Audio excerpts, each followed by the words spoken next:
Good evening. We're going to call the meeting to order this Thursday, March 9th, Acton Agua Dulce School District regular board meeting.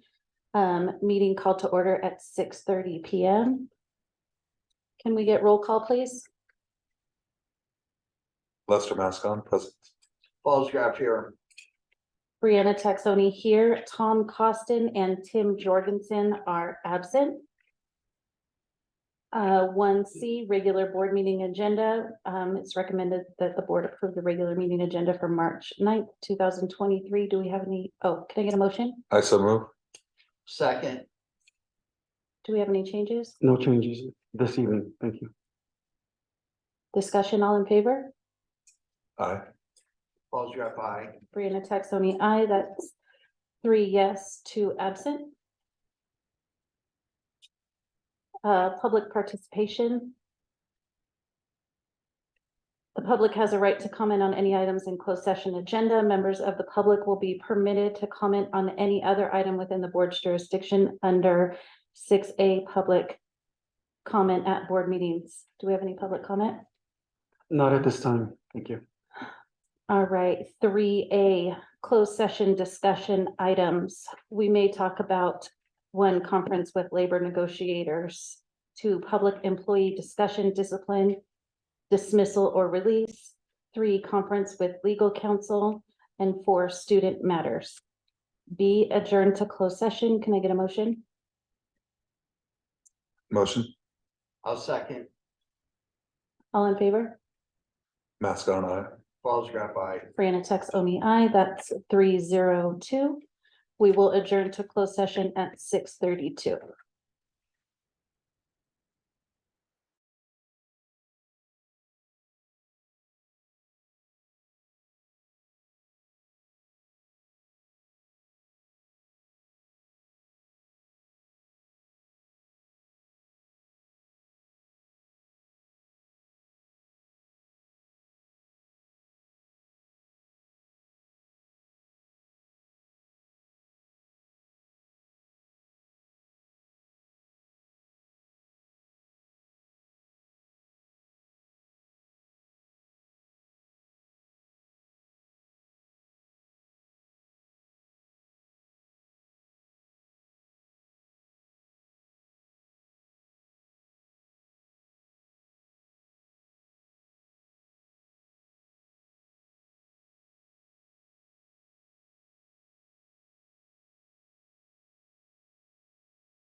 Thank you guys so much for your patience. We really appreciate it.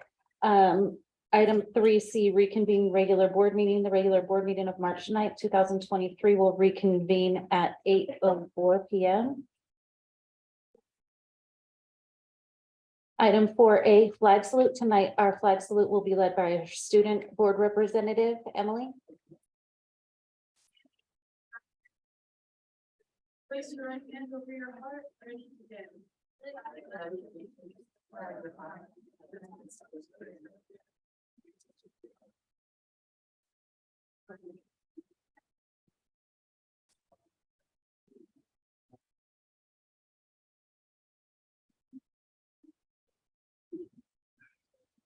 Thank you, Emily.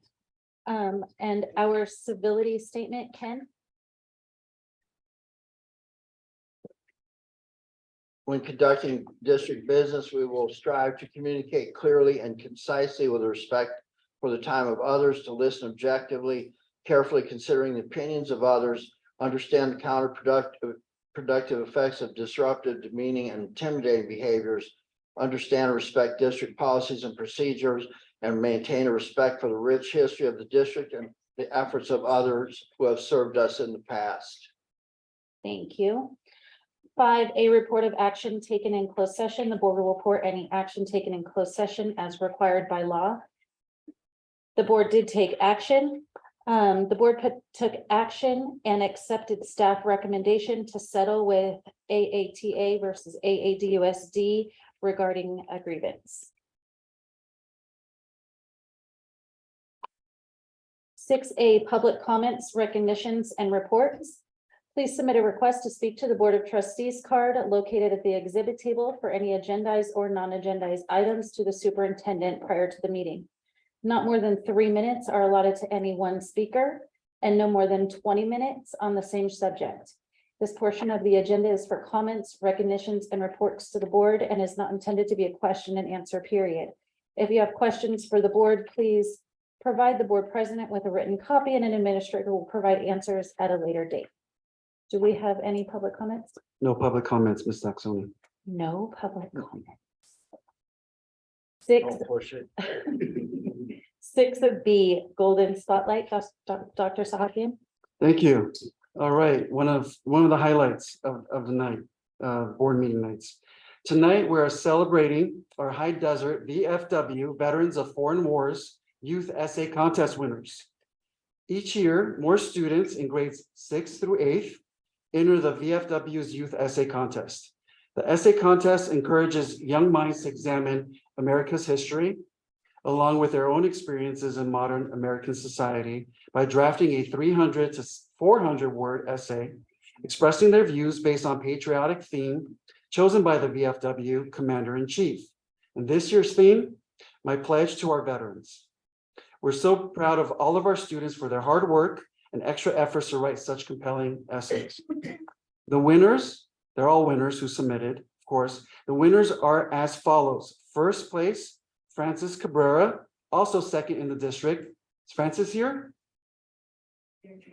They're traveling. Okay, we're sending positive thoughts to Francis. Congratulations. Second place, Connor Koopman. Stand up, Connor. Round of applause. Please remain standing. Third, Esther Rivas. Congratulations. And of course, our honorable mention, Leonardo Rivas. Honorable mention, Riley Scantlin. And of course, last but not least, honorable mention, Lena Rose Rodriguez. Not here with us tonight, but we're congratulating her and her family. Ms. Van Orno, you have a few words? Thank you.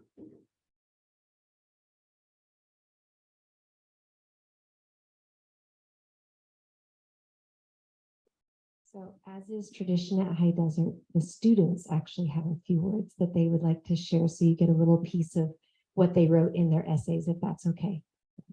Thank you.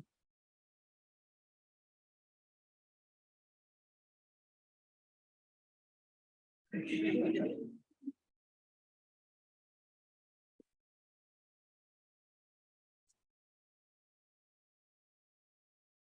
Connor Goatman, and I wrote an essay about the My Pledge to Our Veterans. I'll be reading the second paragraph. I pledge to make veterans feel noticed and acknowledged by offering a handshake and expressing gratitude for their service when I meet them. The reason I have chosen to pledge a handshake to my gratitude is because I believe all people, not just veterans, want to be seen and respected or appreciated for their achievements or sacrifices. I know whenever I get a good grade or have done a new trick on my skateboard, the first thing I want to do is tell my family because I'm proud of the hard work and their excitement makes me feel good. I think it is difficult for people, especially children, to know what it is like to serve our country. In America, we don't have war or threats to our freedom that make every day scary. Our veterans have faced threats to themselves, their friends, and the people they protect, which makes their sacrifice to our country something extraordinary.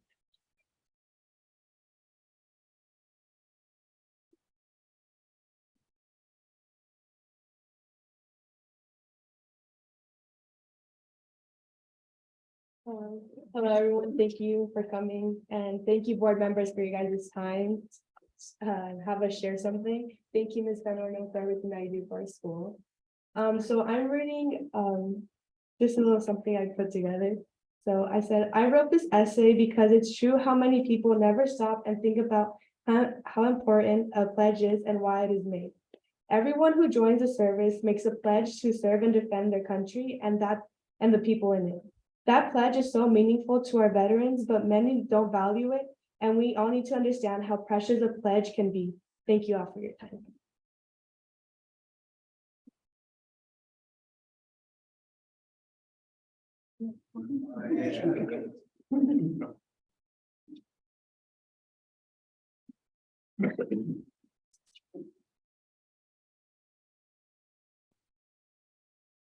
Hello, my name is Leonardo Rivas, and I'm gonna be reading a piece from my essay. After the war, people tend to forget about veterans who fought to protect our freedom. Many people forget they have families too, and they leave them to serve our country. That's why my pledge to our veterans is to never forget the sacrifices they made for us. Thank you.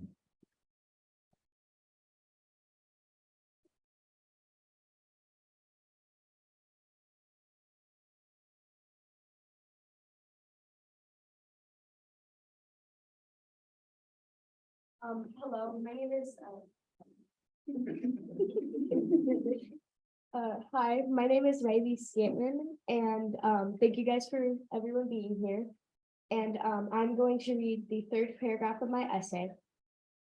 The United States has been in many wars throughout our history, even ones to come to our allies' help. But we thank our veterans for their bravery and strength to fight for my freedom and my future. For my pledge, I would like to say to the men and women that you all deserve better and I shall never be quiet about the treatment of our veterans until I know that you are getting the care, comfort, shelter, and all the necessary needs to live a strong and healthy life. For the last time, I pledge my freedom and love for this country to all of you serving and who have served for this great United States of America. Thank you.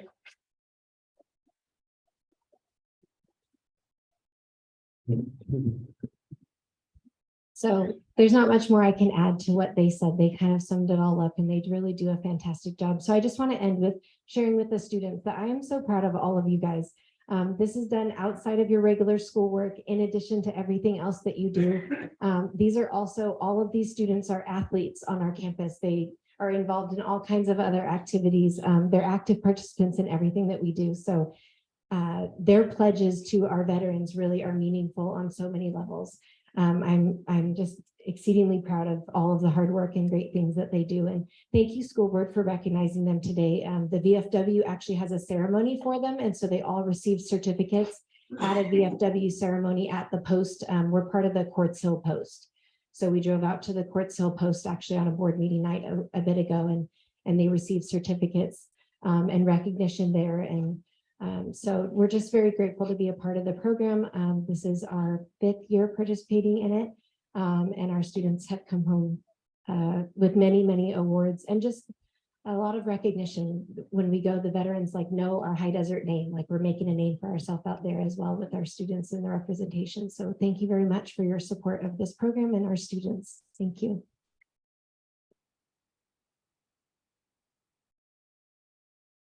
All right, we'll go ahead and do board comments. Yeah, just a reminder, the United States military is the largest volunteer force in the world, 100% all volunteer. As a veteran, it's always been 100% my pleasure to serve, and thank you all for your recognition.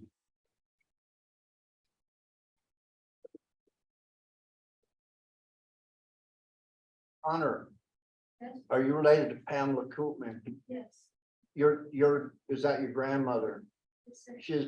She's been a champion in my daughter's life. I will expect you will tell her that for me, will you? I will. Rivas family, you're in here all the time now. I like that. I like that a lot. It means a lot to me. Rest of you, I want to see you again. I want to tell you a story. When I was in high school, I was the worst punk there was. Mhm. Incredible. Hard to believe. Yeah, I was the one that put the kiss tape in the air ducts. So at the end of the day, there's two things I did that I was particularly good at in high school. One of them was pole vaulting, which is like you're shot out of a paper clip and a rubber band. It was crazy. But for some reason, I decided to join the debate team, and being able to speak will take you to a place that is going to be really important. It gives you the ability to speak for people who can't speak for themselves. Back to your grandmother, my daughter has never said a word in her life, and your grandmother has supported my daughter in ways that are angelic. Tell her that for me. I'm so proud of the rest of you. Find a way to get into speech and stay in speech. And then I'll be looking to hire you when I need an attorney, because that's where y'all will go. Try to stay honest if you do that. Thanks. I'm proud of y'all.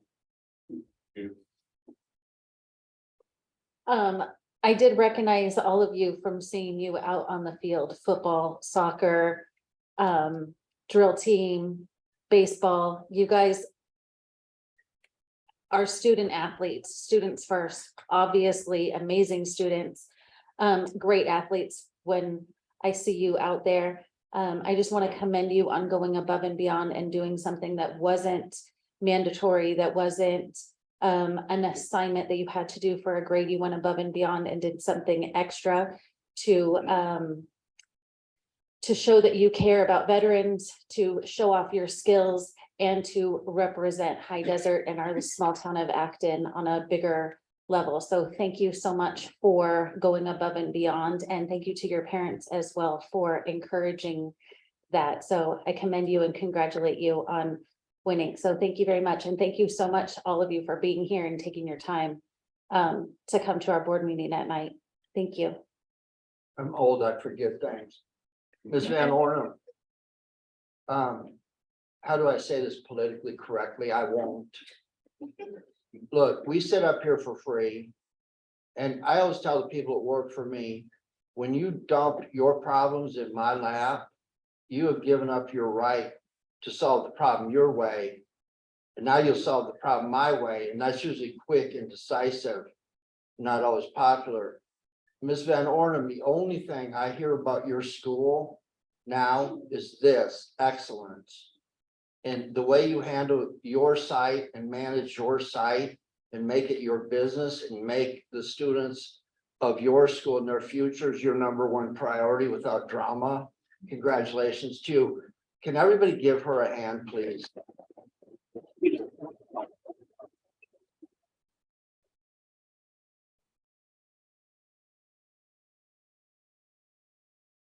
Yeah, can you take a picture really quick with the board? Is that okay? Can you guys? How's your hair? No,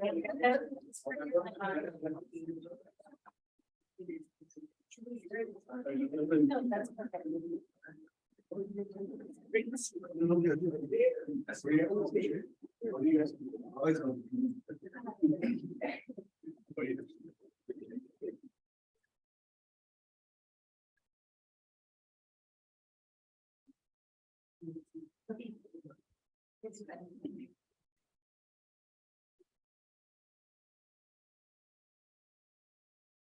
You're in my hiding fat position.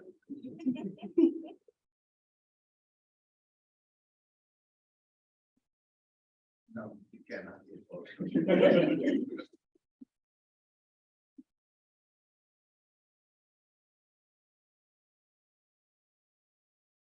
This is where the money's at right here.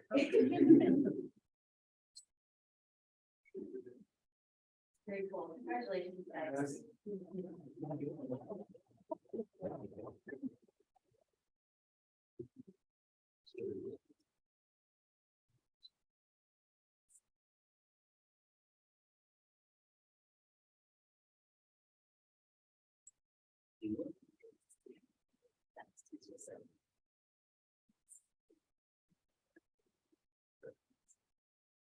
Okie dokie, moving on, 7A, Ada representative.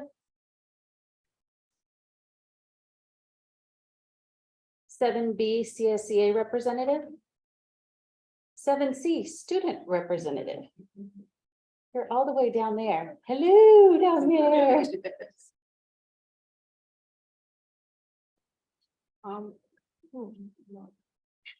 Good evening. Hello. Okay. Good evening, everyone. First of all, I want to say congratulations to all our High Desert VFW essay winners. You guys were all very well spoken. I'm impressed. Keep up the good work. Secondly, on the topic of athletics at High Desert, our soccer team is nearing the end of their season. Both teams have done great, and their tournaments will be next Thursday at Vasquez. On the 15th, there will be an art exploration day where students get to experience art hands-on by professionals from my community. So thank you, Ms. Carrie Owens, for making that possible. While we're on the topic of art, there will be a mural project at High Desert on the week of March 20th. And it's planned to be done around the 28th. So that's going to be exciting to see. The students will be painting the murals themselves on campus. And our dance force has their ballroom competition this Saturday and Sunday at Eastside High. Moving on to Vasquez, our sports likewise have been doing great. Baseball had a game yesterday that they won, and our other spring sports have been doing well. Softball, volleyball have all been going to practice and representing our school well. Next week, ASB planned a St. Patrick's Day Spirit Week at school, and they even have a leprechaun trap building contest. So that will be interesting to see. And as we're approaching the month of May, students and teachers are anxiously beginning to prep for AP tests. And that concludes my updates for today. Thank you. Thank you. 7D, Superintendent Gold Standard Report. Thank you, Ms. Texelman. Tonight, I'll be covering two initiatives from our existing strategic plan, effective leadership and community engagement. First off, effective leadership. We are excited to introduce Mr. Kevin Vensko, coming to us from Newhall School District as our new Assistant Superintendent of Business Services, pending board approval, of course, tonight. Kevin has served Newhall School District in the area of business services for an impressive 10 years. Kevin's background in business services supporting K-12 is quite extensive. Currently serves as the Director of Business and Fiscal Services for Newhall. And prior to that, he served as their Fiscal Services account and auditor, respectively. Kevin has also earned his MBA from Cal State Dominguez Hills and has the certificate as Chief Business Official provided to him and earned from the California School of Business Officials. We welcome Kevin to our district and look forward to him for joining our team very soon, March 15th. Without further ado, and I'm not sure if you're aware, but I'm going to call you up to say a few words, so I do apologize in public, to come up and say hello and introduce your beautiful family to our district community, please.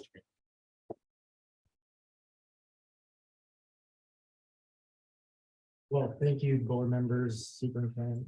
Like I said, Kevin Vensko, and I have with me tonight my family. I have personally in Houston, my wife, and my two beautiful daughters, Addison and Natalie. They've done a pretty good job being here tonight. So then thank you for letting me bring them and show them off. I'm very proud of them. I've been very excited to join the district. I've been, it's been a long month from start of being accepting the job and moving on. So like I said, I'm really excited to get started and join the wonderful Acton Agua Dulce family. So thank you for having me, and we'll definitely be seeing a lot more of you. Thank you. Thank you. Thank you.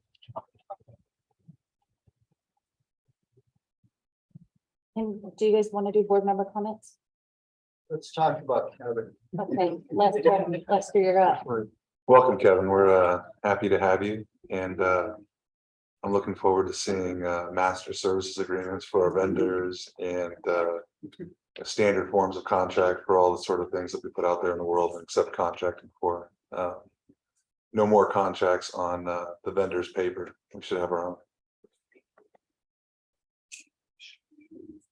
That was very slick.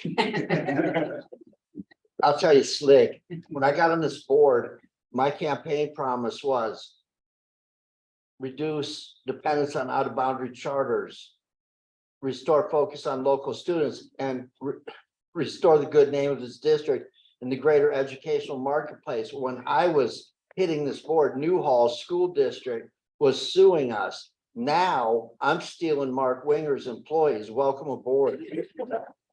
You have made my last campaign promise real, sir. Hey, do you rent those kids for parties? So they just sit there, the perfect, don't listen to anything she says. All right, I'm done. Thank you. Welcome. Thank you. I won't keep it long. Just welcome. You have a beautiful family, and I'm looking forward to having you in our district. So just welcome to Acton.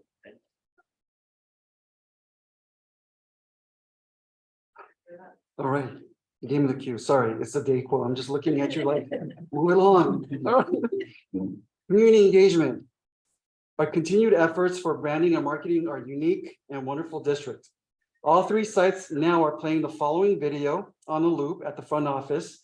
And I have to confess, some have muted the background music, which is perfectly okay, because that could get some tiresome. However, we're highlighting our efforts, which makes us unique and effective school district.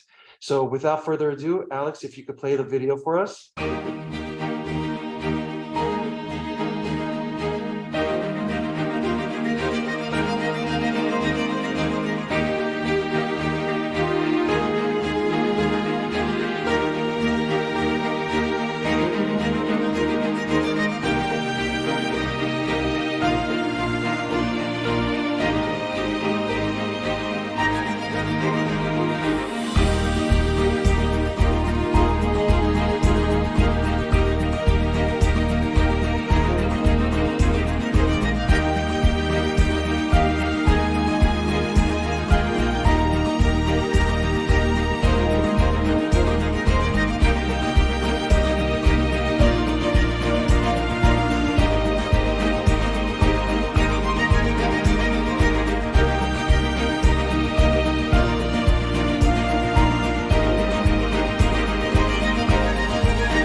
Thank you, Alex.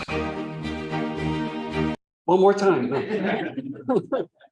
Clearly, there's great pride in all that we do. And when I say all, I mean our teachers, our staff, our certificated staff, our classified, our parents, our students on a daily basis. Thank you all for all that you do.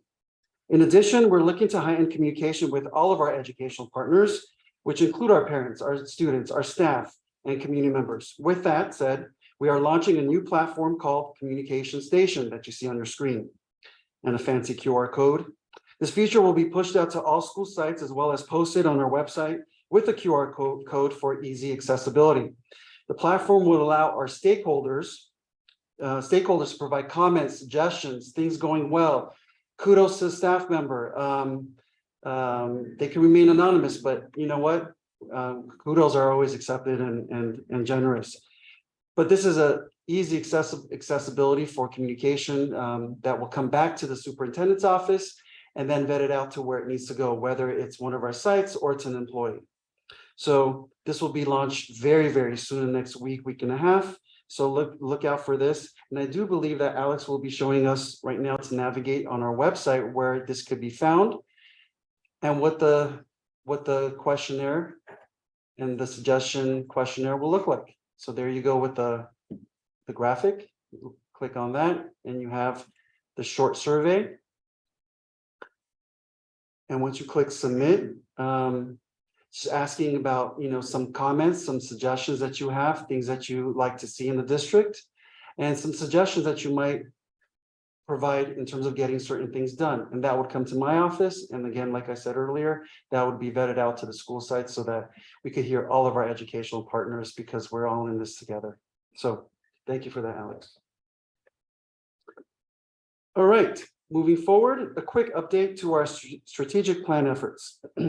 With all the feedback that we received from our educational partners, from the listening sessions to the survey that was put out, be it from our parents, students, and staff, we're moving forward with our development team sessions.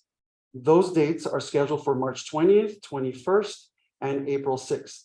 We have already identified 35 educational partners that will be serving to go ahead and take all of the information that we receive from all of you and to funnel that down to develop the updated plan that will come forward to our trustees in the very near future for approval. So we're looking forward to sharing more as we move forward.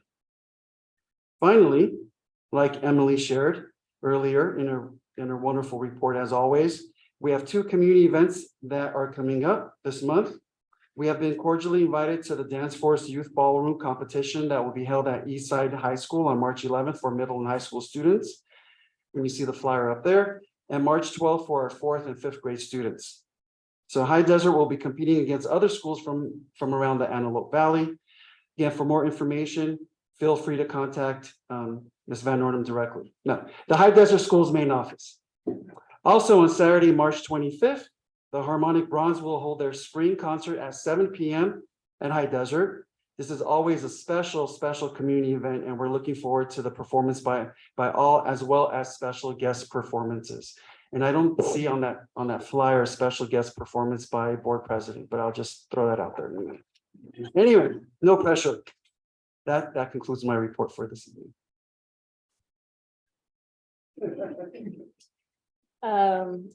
7E, COVID-19 reports. All right. COVID report. As of March 7th, LA County is in the low category for CDC COVID-19 community levels, which is fantastic news. In the low category, masking is strongly recommended in indoor public places if you are at risk for severe illness. Masking is still required in healthcare settings. Go to the doctor's office. They still require that. And for 10 days after the last day of exposure, if you're in close contact with someone who tested positive for COVID. In the Acton and Agua Dulce surrounding areas, there have been 10 new cases of COVID since our last report of February 9th. In our school district community, there have been 5 positive cases reported officially since February 9th, and exposure notifications as required were sent out to those affected. We want to remind parents to test their students if they have any symptoms to keep them home, such as fever, vomiting, unusual cough. Home test kits are available at all school sites. So I want to put that out there again. Again, those kits expire 9 months. So just look for the expiration date on those if you already have one in your possession. Again, when you're sick, the sooner you contact your physician, as well as notifying your school site if your child is sick, we would greatly appreciate that to lessen exposure. And this concludes the COVID-19 report. Thank you. Thank you. 7F submissions. No submissions this evening. Okay, moving on to 8 board comments. Lester? I have a pretty good habit of staying in my lane and sticking to the things that I know well, so I will save my comments for later items. Wow, at least one of us can do that. That's good. Okay, a couple things. I brought this up the last time. Kelly Jensen, former board member on the front page of the Antelope Valley Press for the Excellence in Curriculum Award. She won, recognized by the Los Angeles County Office of Education. There's a hole in our board now. I've said that before. I would like to see this in our local paper. That would be really killer. Veterans, I want to say something about veterans. A lot of the veterans that were around when I was a kid, they were drafted, they were yanked up out of their life. And there were wars going on, and war was different. You didn't play a video game and blow a bunch of people up from the safety of your couch back then. There were people storming beaches where there was thousands and thousands of people being shot down, lives interrupted. The fact that Ms. Van Orn's students can recognize, I waited for them to leave, this is sensitive, can recognize that there are people out there whose lives have been changed, missing limbs, died, came home, never talked about the horrors that they live every night. The fact that the kids stood up there and actually related something meaningful. Lester, thank you for your service in the United States Marine Corps.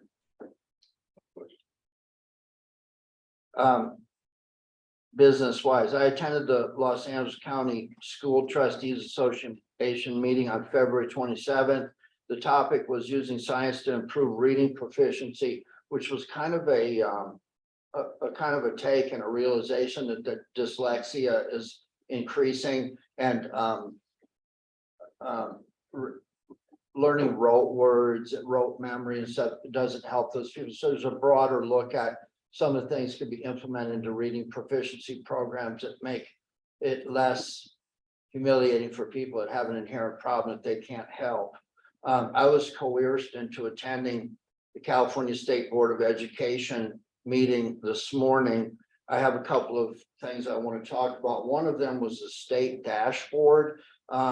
What's really, really big, the chairperson there made a comment about attendance and how drastically attendance, chronic absenteeism, which affects you're the new Mr. Money, by the way, Mr. Money.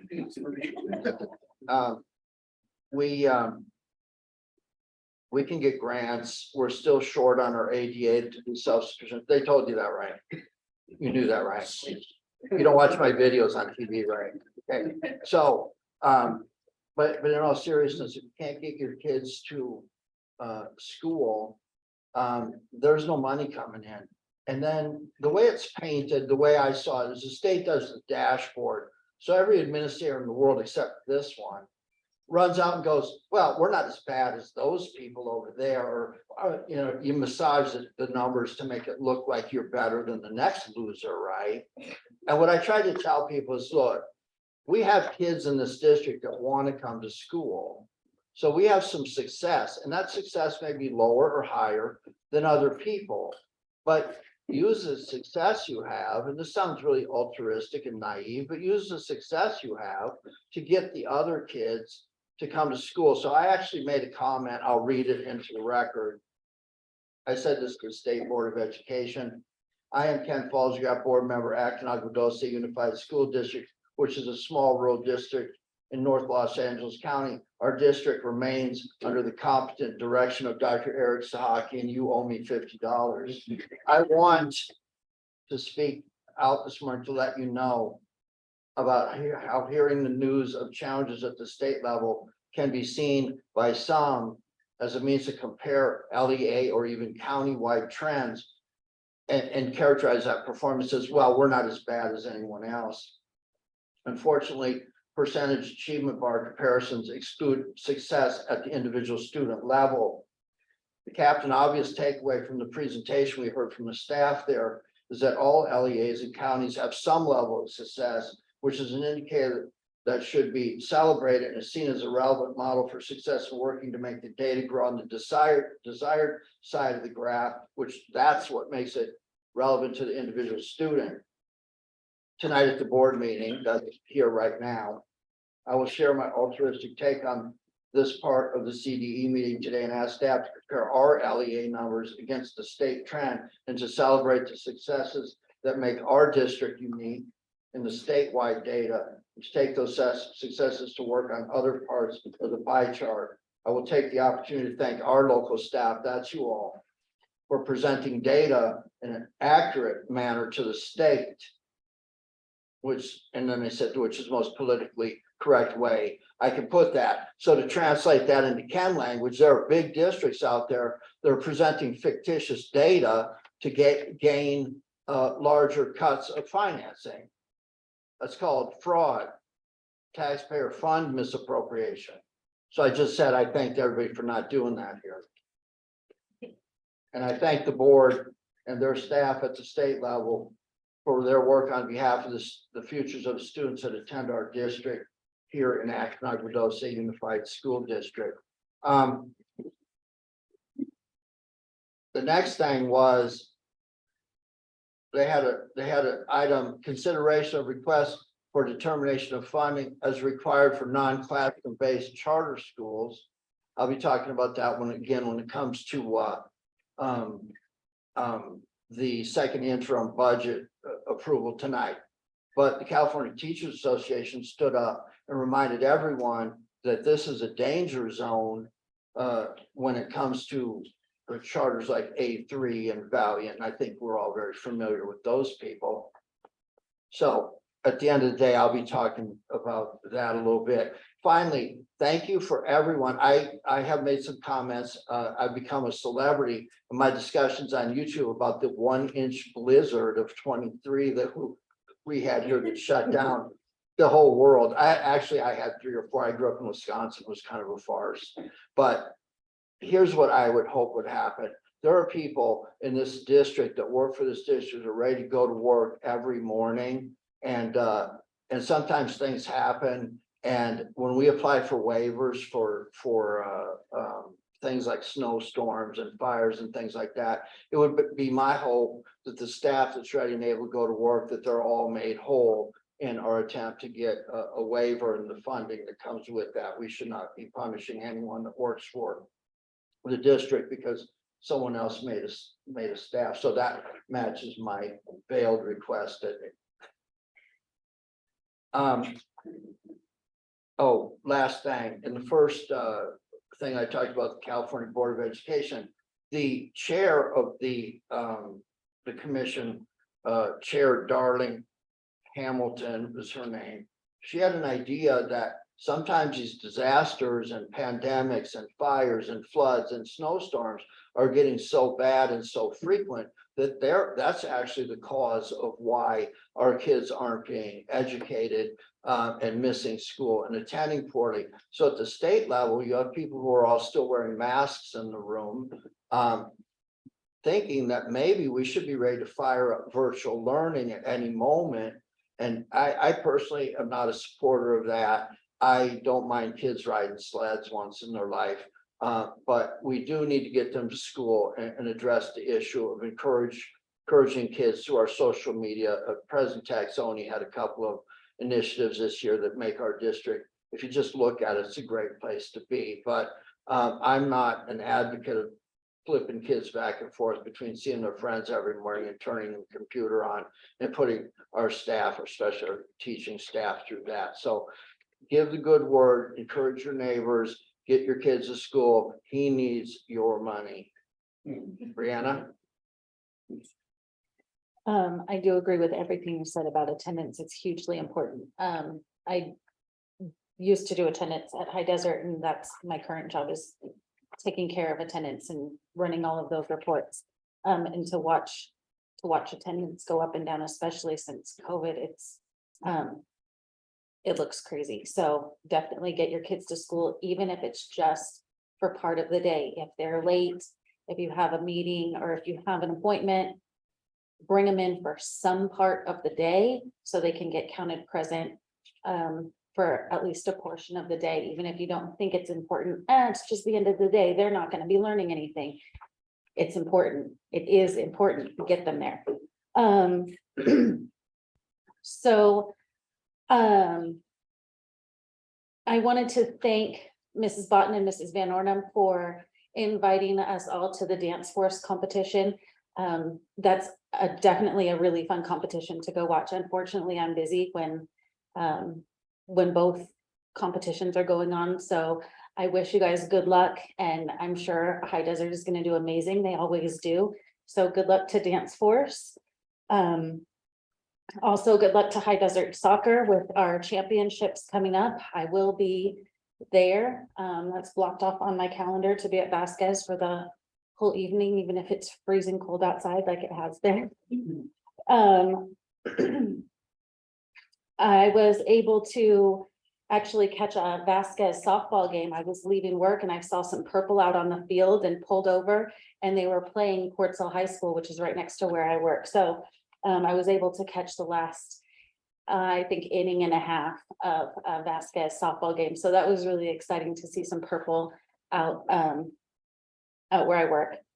And then also Vasquez baseball and Sierra did a little collaboration and did a fundamentals drill or a fundamentals clinic where I want to say 40 or 50, not just Sierra, but all youth in Acton and Agua Dulce were invited to go to Vasquez, and those Vasquez baseball players and coaches put on a fundamentals clinic, and it was so well run. And those players did such an amazing job working with kids anywhere from 5 years old to 13 years old, and being able to differentiate the fundamentals of baseball. And it was a really, really great morning to go watch so many youth in Acton and Agua Dulce just get together and play America's game. It was fantastic. So huge thanks to Coach Sparks and to all of Vasquez baseball for doing that. I hope they do that not just yearly, maybe, semi-annual. Like it was really cool. Once a month would be really awesome, but that's asking a lot. Dr. Sahaki, your communication station, I wanted to thank you for that. That was on my list of goals as president, is to build some form of communication when people are asking for town halls and asking for, saying the board doesn't listen and the school district doesn't listen.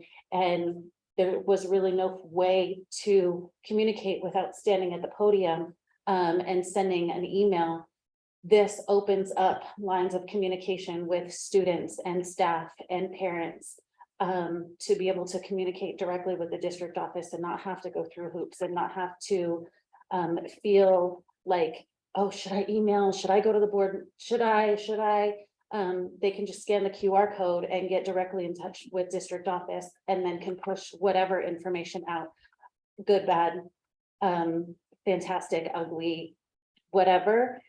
So thank you very much for putting that together. That was one of my goals that I thought would be one of the easier ones to accomplish. So thank you for getting that accomplished so quickly. And that's all I have. So thank you.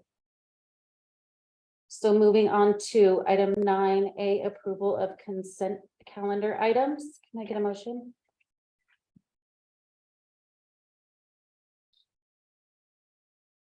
Motion to approve. I'll second. I have a comment.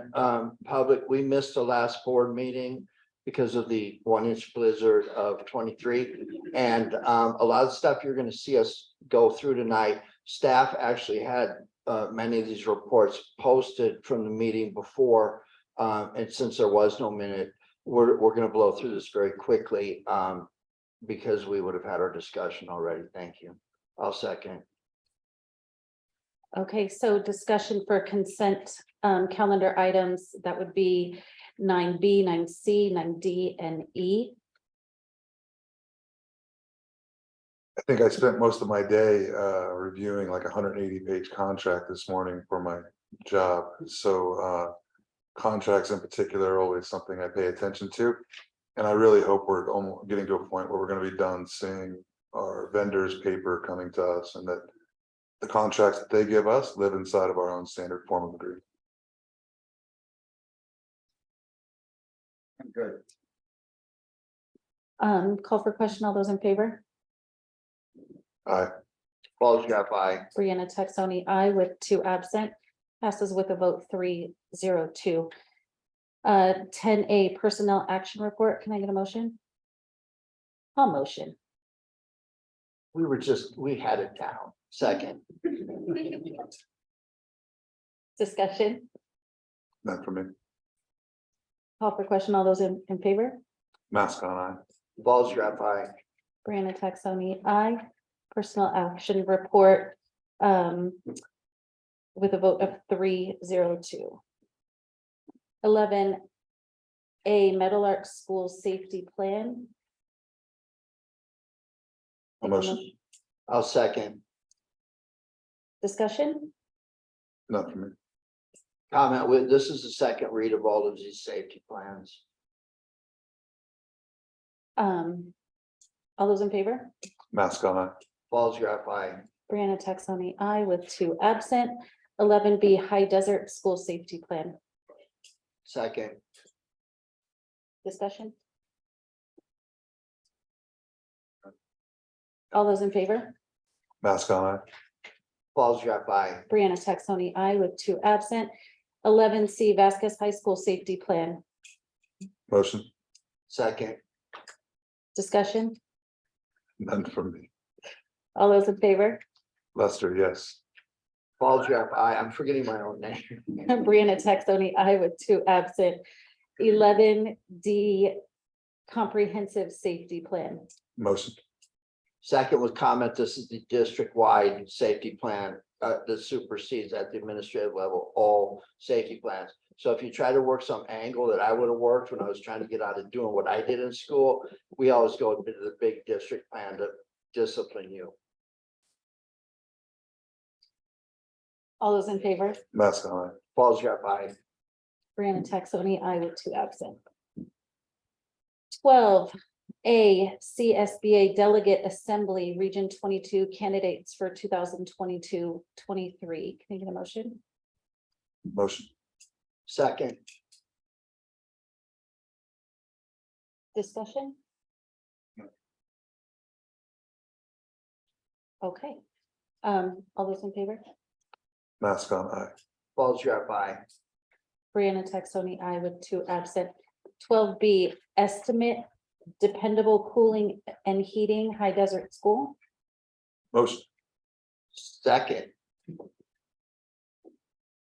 Discussion? Yeah, again, I just want to reiterate on this one. You know, there were no warranty requirements or no warranty standards, no written scope of work. We asked for that back and forth and they ended up providing that. But I think if we're going to do $33,000 in work, then we need to understand what the warranty period is, when the, when these standards in our contracting, especially with contractors.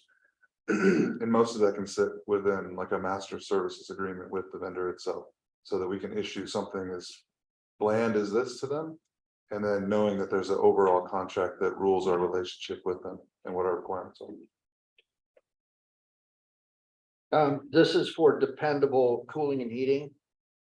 Correct. Did we get an estimate from undependable cooling and heating? That's in the pipeline. I have no comments. All those in favor? Mask on, aye. Balls drop I. Brianna Texoni, aye with 2 absent. 12C Second Interim Report for AAD-USD. This is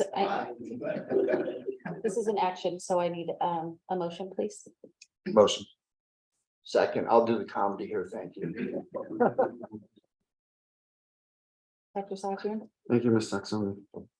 Mr. Vensko, you're here, but I'll take it from here for the second interim. But we know about the master's agreement, so thank you, Mr. Mascon. That's well noted. All right, Mr. Alex, if you could put up the slides. 2022-2023 second interim report. So per the education code, I'll pause for a second so that we could all follow along. Sorry, Alex.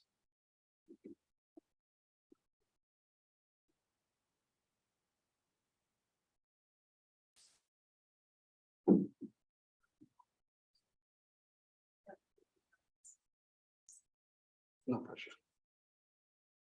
Before you start, point of order, this is kind of like the second reading of this. So if he seems to be blowing through it fairly quickly, we ran the former CFO through this before. That might be why he's not here now, but welcome, sir. All right, thank you, Alex. So the agenda slides that we'll be covering this evening, reporting requirements, our reserves, enrollment and ADA, and I'll differentiate between the two, revenues and expenditures, ending fund balance, and then the multi-year projection, MYP for short. So per the Education Code 42-130, all LEA's districts are required to submit 2 financial interim reports. You'll see the dates there in bold. July 1st through October 31st. That was presented earlier with our trustees in our community. And tonight we are reporting on transactions between July 1st, that's when the fiscal year begins, the new fiscal year, through end of January 31st. The interim report is designed to identify changes in the budget, if any, and since the adoption back in June by our trustees. This report provides overall changes in revenues, expenditures, and ending fund balance and reserves. Next slide, please. The fiscal status of our first interim report was a positive certification. We submit all reports to LACO, and then they provide LEAs a certification, and we don't want a negative certification. So kudos to the fiscal department, our former Assistant Superintendent, Mr. Mirza, for positive certification for interim report number 1.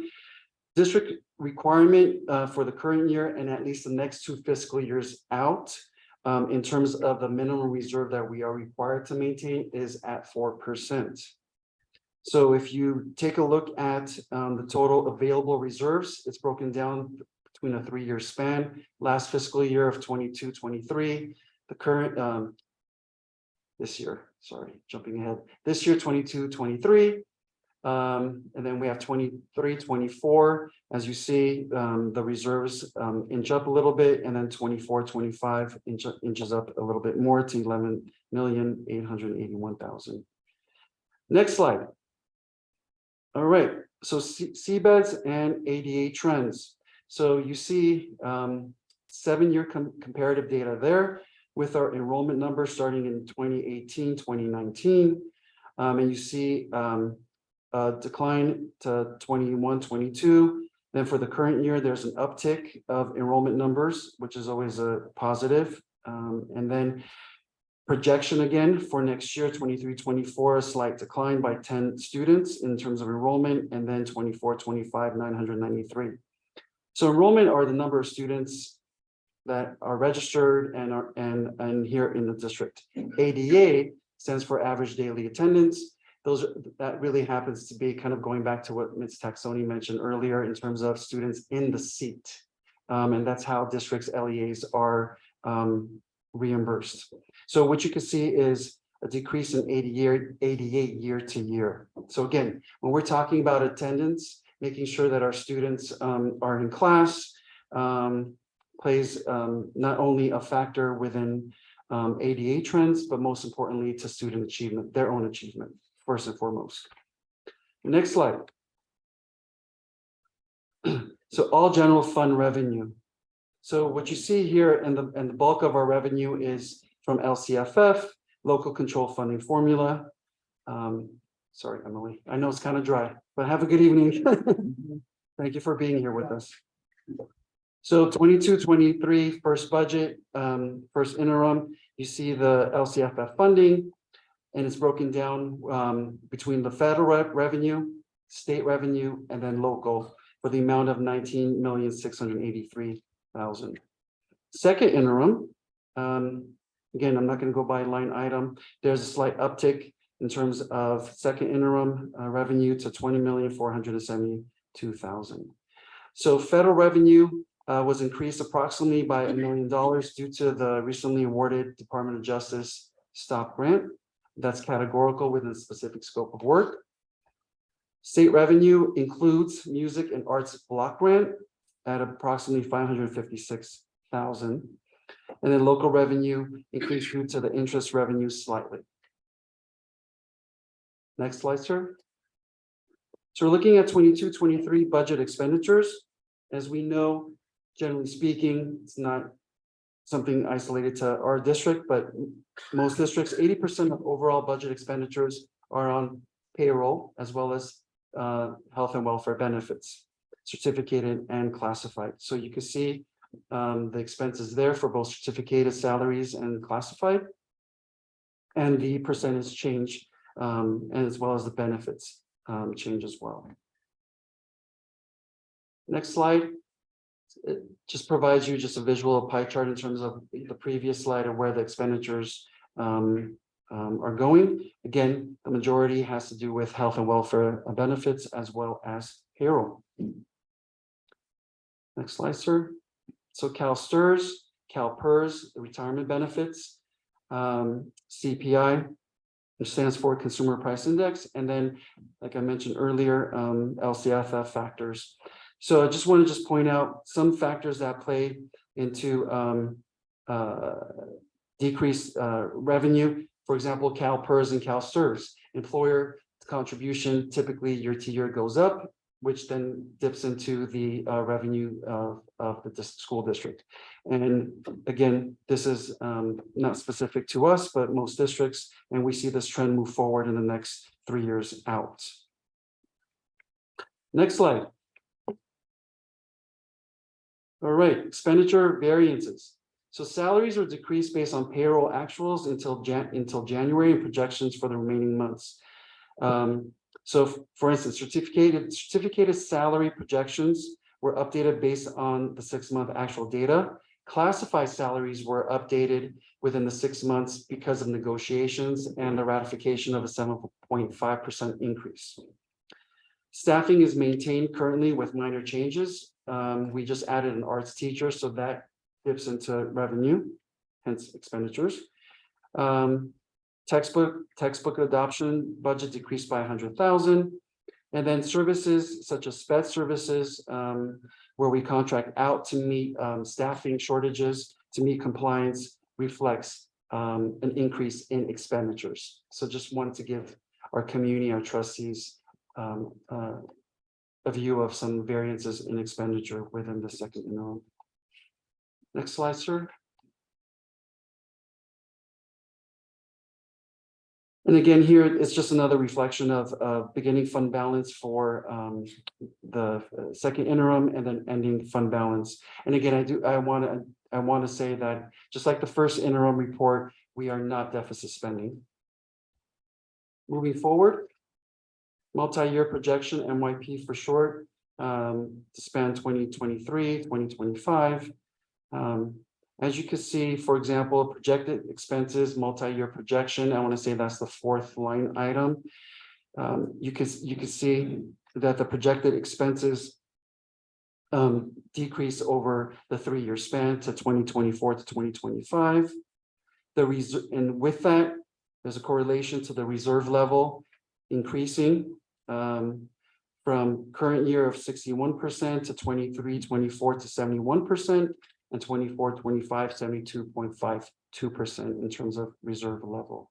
And I do want to just share again that the district is required to maintain a 4% reserve. Next slide. So other revenues and expenses. So Fund 13 is our child nutrition, kind of a self-sufficient food services department. They maintain themselves. You see the beginning balance, you see the revenue and the expenditures, and the ending fund balance of 202,000. I'm not going to go line item by line item. Fund 14 and Fund 17 has to do with deferred maintenance of our sites as well as our district office facilities. Fund 25, Fund 35, and Fund 40 has to do with building and facilities maintenance. And last but not least, Fund 49 has to do with a possible housing development that's been proposed. What you see there in terms of an ending fund balance of 27,000 and change has to do with our capacity to interface with attorneys regarding the new housing development. And the last slide, final notes. Again, districts in the current financial position is quite positive, and we're quite confident for a positive certification. We must continue, again, just generally speaking, to continue with prudent fiscal practices to ensure fiscal solvency. Staffing needs to be monitored as positions become vacant. due to attrition. And last but not least, based on the second interim report as presented, I do recommend that the Board of Trustees approve this 2022-23 second interim report. Thank you. Thank you, Alex. Thank you. Discussion? Yes, I definitely appreciate the details and all the effort that we keep putting into constantly increasing our reserves. So I mean, it's amazing that we keep managing to do that, even as costs are going up and all the things that are going on. Have to forgive me for putting my business hat on just for a minute, but you know, when you're trying to improve as a business, you kind of have two relief valves. It's either you increase revenue by improving sales, or you reduce costs. Considering that costs are rising faster than our funding, our biggest relief valve is obviously going to be to improve ADA and improve our revenues. And if you look to that, Ken mentioned something related to improving our ADA as a percentage of our actual enrollment. So that's got to be a low-hanging fruit that we can kind of go after, is just seeing where we can improve that. And then that will improve our revenues just through that. And then obviously ADA improvements all. But I think what I would love to see is some sort of forecast or a plan to either improve the ADA percentage or a forecast showing ADA improvement. Or do we have no plan to improve ADA? I know we do. It's a rhetorical question, but I think we should put that out there as well. Okay, remember that I asked most of these questions. I'd like this to go into public record. When I joined the board, there was a $4.5 million a year charter revenue dependency. The court took care of that. Judge Lancelot Link down in San Diego had us paying back $600 some thousand. That party was over. Anybody that does any kind of business. To comment to Lester and I know each other from the past. I run a division of City of Beverly Hills. Lester is a major vendor through companies that service cities and municipalities and governmental agencies that are the highest caliber. And our jobs are outside the comedy. When it comes time to run things, we run things for very demanding clientele. So I appreciate your look on things, Lester. Let me tell you why I'm here. I'm not a classified staff.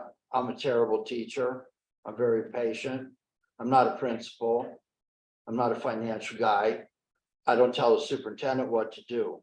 I am here to make sure that nothing gets in the way of the funding and the compliances that we have that threaten students that attend my schools in my towns. That's why I'm here. No one should be confused about that. So people look at our reserve and they say, well, you got all kinds of money. And I tell people, look, if I save up a bunch of money and then start freaking out and buying whatever I want to buy and don't stay in line with my budget or my paycheck, and I start digging into the bank account, that's called deficit spending. And in the world in which we have to answer to LACO, which is the County Office of Education, they look at things. It's like Lester will bring up things about forecasted cost.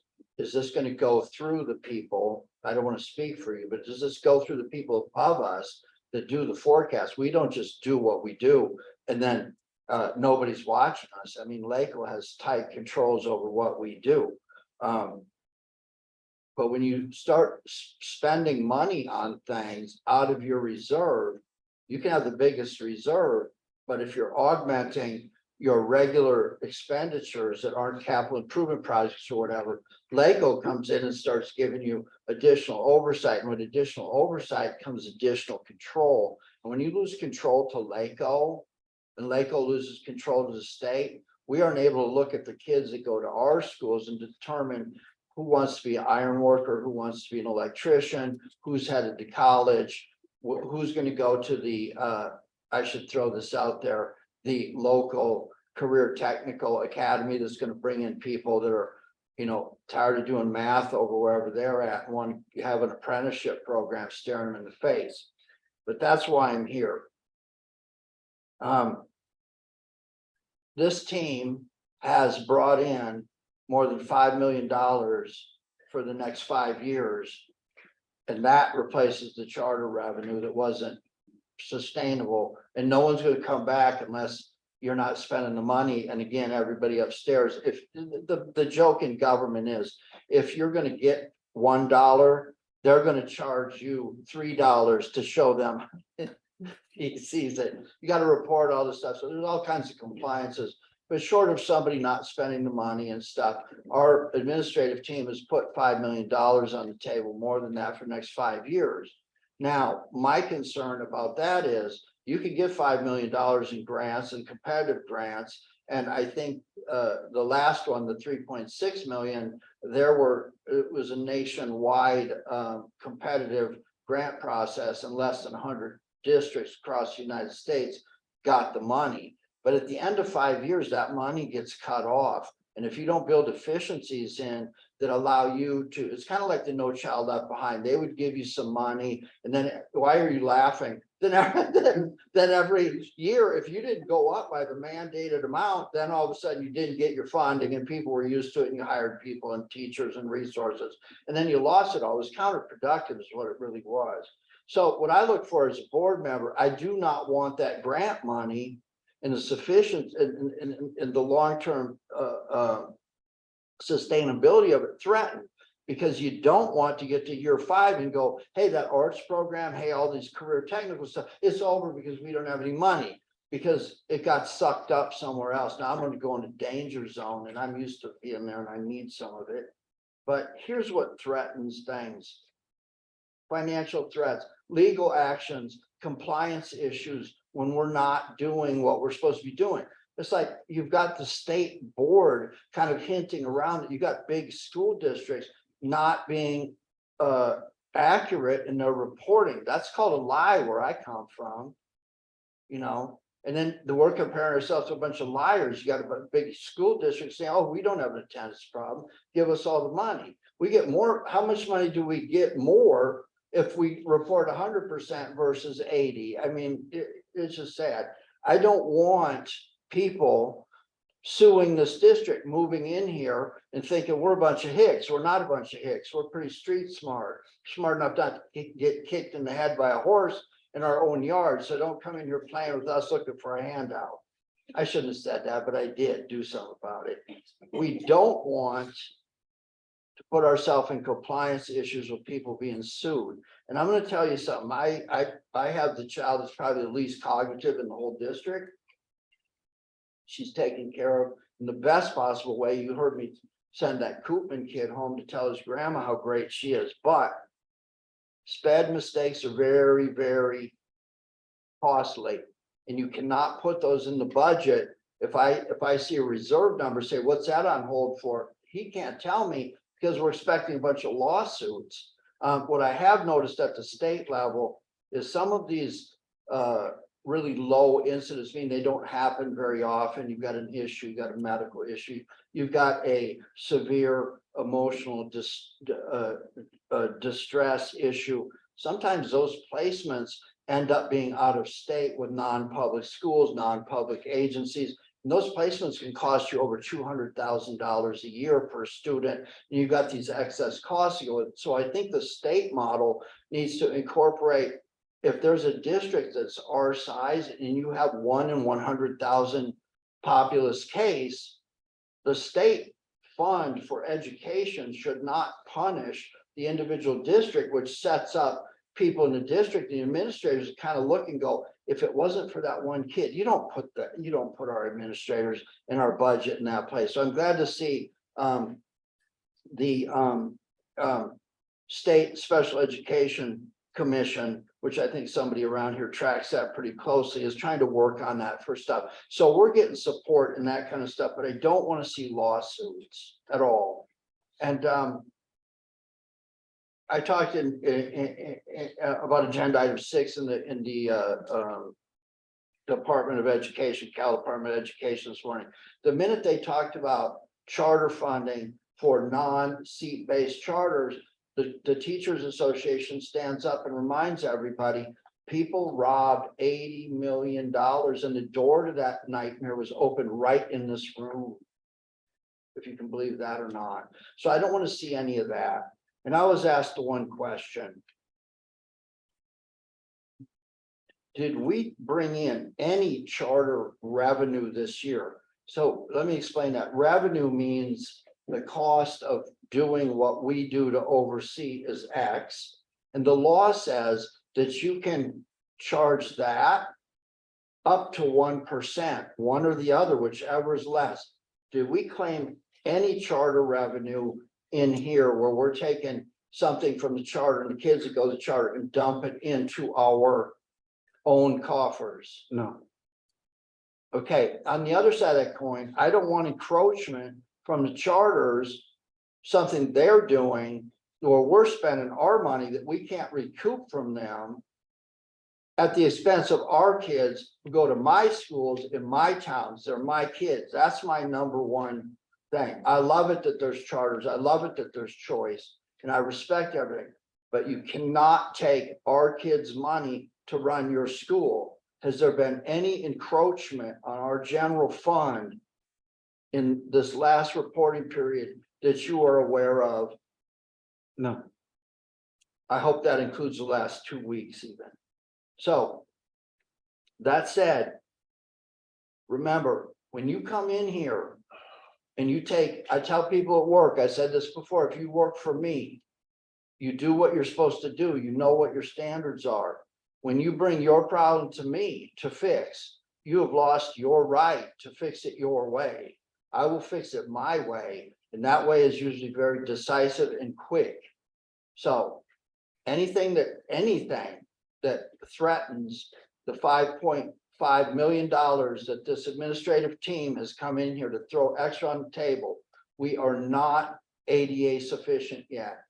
Now, I'm going to move into what Lester said. Just because I say Lester doesn't mean he agrees with me. He's big enough to throw me around if he doesn't like what I'm saying. A what? Better. I'm a treacherous old man. Anyway, I like it that we can have fun. But here's my problem. We're not ADA self-sufficient. The team is getting the grants. Costs are going up. We have local floor space fluctuations. Read between the lines. People leave this school, they go to this school. I feel sad for that school, but they're coming to this school. So there's floor space. There's only so much floor space in this town. Okay. And when they leave one school and that floor space is filled up from the outside, if I'm going to tell him to get additional ADA, I need somewhere to put those kids. And I need to know that the buildings are DSA approved. So if I'm looking at this reserve, if I move to that chair next year, which is my plan, God forbid anybody gets in my way, my attention is going to be on, I want classrooms open here so the kids that come here, if they come to Miss Van Orn's level classes, I want them here. If they come here to learn a trade, I want them here. I want additional floor space. We cannot continue to have this game of pretending that, oh, we need more students, but we got nowhere to put them. And I don't like hiring teachers when somebody comes in here and the teachers are, I missed you, Mr. Sparks, tonight. I live on your criticism. But at the end of the day, you cannot expect a teacher to teach 39 kids because you can't make the switch at 19, if you follow me. So our budget needs to be protected. We need additional floor space. And I want the reserve to be looked at as a plan. So if I want to plan, I need somewhere to put the kids. So take what he said about the low hanging fruit and show me what the plan is. We can't go to the community for a bond, but we do need to take some of these reserves, and one square foot of floor space is better than zero. When I started on this board, this was a nightmare. You had the superintendent. Yeah, you're out there. I don't care. Come on. You had the superintendent sit there and the person, the financial person, that he'd have to get a nod from this dude to say anything. It's just pitiful. We've come so far. Congratulations to staff. Congratulations to teachers. Our numbers are going up and I'm here to protect the money. Amen.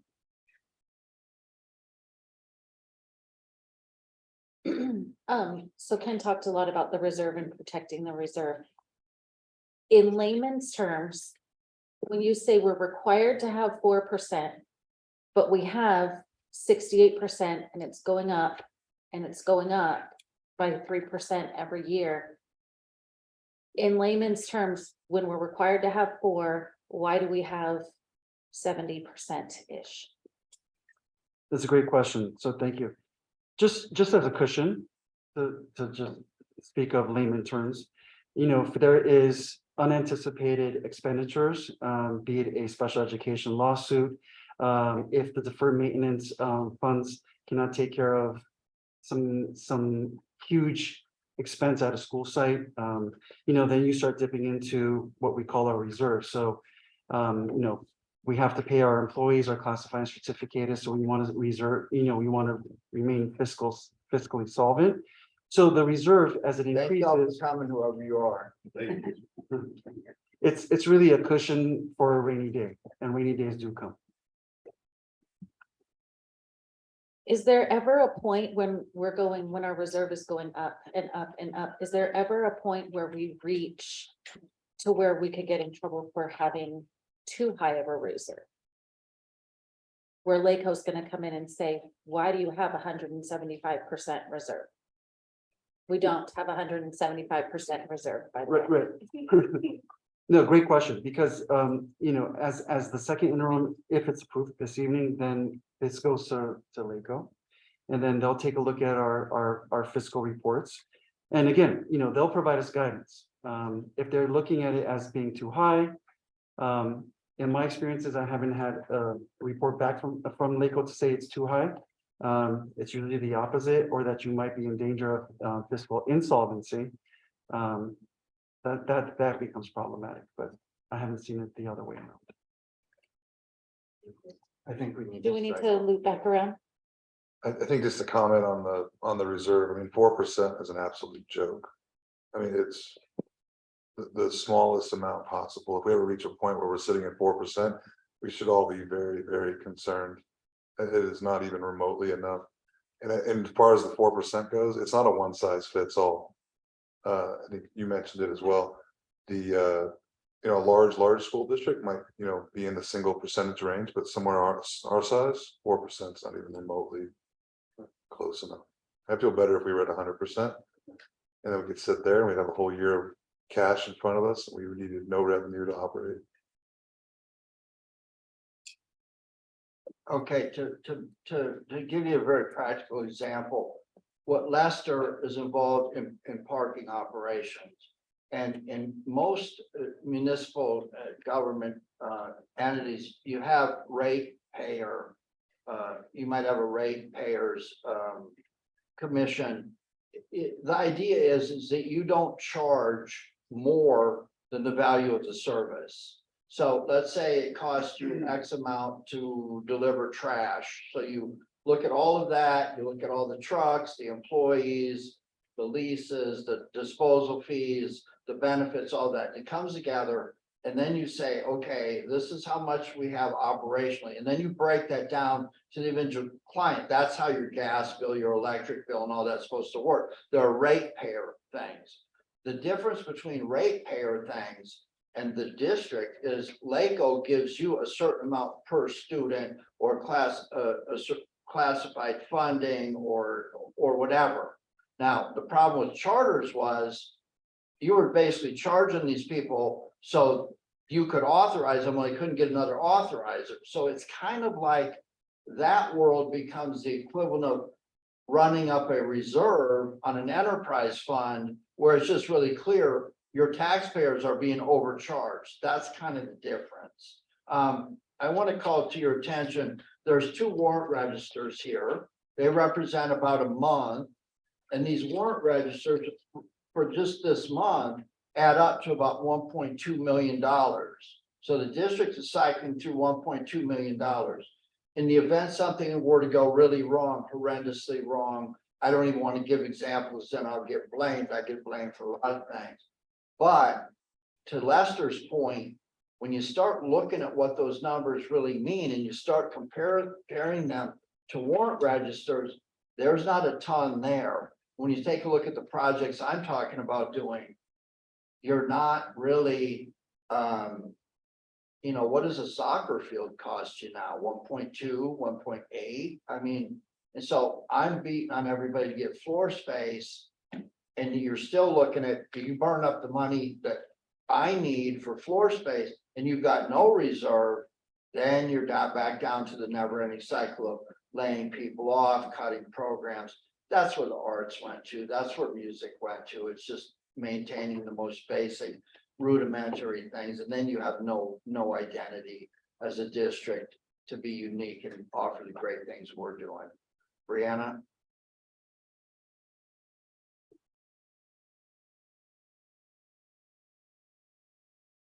Oh, Funding. do we have any accounts that we don't spend it all for the year and we're going to lose it? Or are we spending all of it? Because we have certain funds that we have to spend or we lose that funding, right? That's correct. At the end of the year, do we have any accounts that we are not spending it and we're gonna lose it? Or are we on track to spend what we've been given? We're on track. If there's categorical funding or one-time funds, we're constantly discussing with those who are accountable and responsible to make sure that we are targeting the scope of work with those funds within that fiscal year. All right, thank you. No further discussion? All those in favor? Mask on it. Falls Graph, aye. Brianna Texoni, I would, 2 absent. 12D, resolution number 2022-23.09, authorizing use of remote teleconferencing provisions. Can I get a motion? Motion. I'll second. Discussion? All those in favor? Hang on. Oh, You got anything? No. Okay, teleconferencing in my work environment, the COVID thing went out the window. We're not required anymore to do teleconferencing. And I think LACO hasn't given that direction yet. So I want to make something very clear. Some agencies broadcast their meetings. Some agencies don't broadcast their meetings and they tape them. Some do neither, some just make minutes available for a certain period of time. So there is no requirement for this agency to run Zoom meetings and have chat rooms and, you know, hang Ken commentary and that kind of thing. The rule doesn't exist. So let's not confuse what happens when this finally goes away. What this is meant for is in the old days, if I wanted to have participate in a meeting while I was on vacation, I was required to post my hotel room so everybody could come to the meeting. That's what it was all about. This right here provided a way for board members to participate. We couldn't physically get together. So don't confuse this going away with this district's support of broadcasting the meetings live so our constituents can see the meetings. I want everybody to understand what that is. I have not had a discussion. This is not a discussion. Maybe this should be agendized to what our protocol will be after this COVID thing goes away. I personally would enjoy having everybody able to watch the meeting from the comfort of wherever they're at, and then continue also with the district's posting of the meeting on the media channel. That's it. thank you. Where are we? Call for question. Lester, yes. Falls Graph, aye. Brianna Texoni, I would, 2 absent. 13A, board policy 6173 and administrative regulation 6173, exhibit 6173, education for homeless children, first read. Dr. Sahakian? Thank you. Like you said, Ms. Taxoni, first read for both BP 6173 and AR 6173. There is new language put forward by California School Board Association with updates to the existing language of the policies. For example, superintendent or designee shall ensure that placement decisions for homeless students are based on students' best interest as defined by law. When there are at least 15 homeless students in the district or a district's local control accountability plan, LCAP, should include goals and specific actions to improve their student achievement outcomes. There's a plethora of suggested language for both AR and BP, and this is the first read. And those two items in terms of suggested language has been attached to the board agenda for all to see. Thank you. Thank you. Discussion, Lester? Not for me.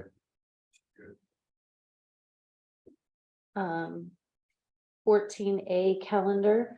We do have one change. This has regular board meeting March 23rd, 2023. And listed, it says regular board meeting April 13th, 2023. There will be no meeting on April 13th. So the calendar should read regular board meeting March 23rd and regular board meeting April 27th. There's only one board meeting in April due to spring break.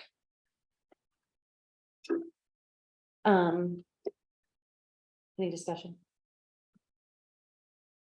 15A, future agenda items. On the list, we have overview of transportation and procedures, or transportation procedures and finances. Discussion. Moving on, 16. Yes, just to kind of reflect on future agenda items really quick. I know that a trustee had mentioned a salary study.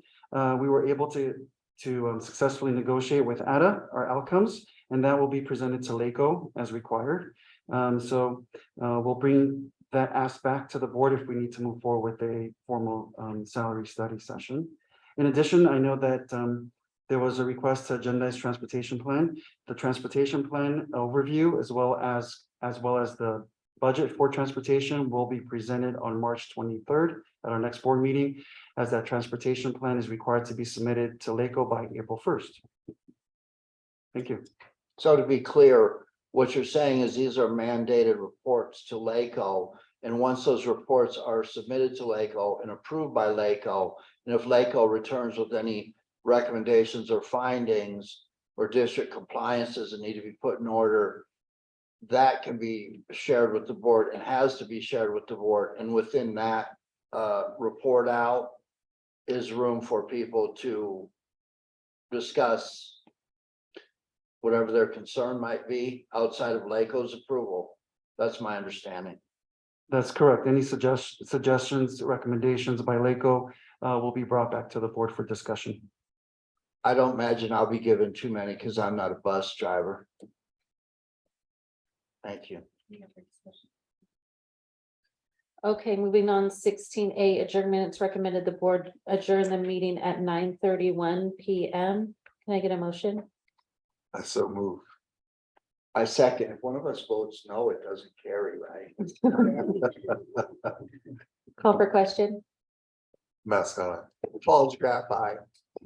Brianna Texoni, I 302, meeting adjourned at 9:31.